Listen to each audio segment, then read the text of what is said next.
বাংলাদেশকে আল কায়েদার প্রতিষ্ঠিত ঘাঁটি বা ব্যর্থ রাষ্ট্র হিসেবে উপস্থাপন করবার মতো প্রমাণ এখনো নেই।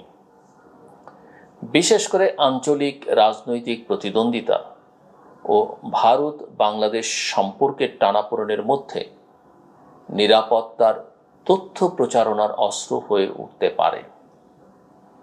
তাই প্রতিটি অভিযোগ স্বাধীনভাবে যাচাই করতে হবে এবং তৃতীয় ও সবচেয়ে বিপজ্জনক ভুল হবে জঙ্গিবাদ দমনের নামে পুরনো দমনমূলক রাষ্ট্র ফিরিয়ে আনা।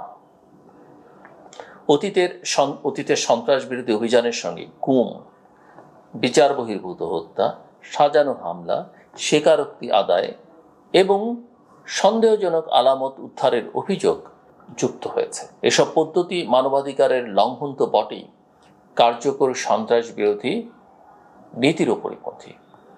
কারণ অবিশ্বাসযোগ্য অভিযান প্রকৃত অপরাধীকেও জনসমক্ষে নির্যাতনের শিকার হিসেবে নিজেকে উপস্থাপনের সুযোগ দেয়। রাষ্ট্র যখন প্রমাণের পরিবর্তে নাটক তৈরি করে, তখন সত্যিকারের প্রমাণও মানুষের কাছে বিশ্বাসযোগ্য থাকে না। কাজেই এই নাটক খেলা থেকে বেরোতে হবে যদি আমরা সমস্যার সমাধান চাই।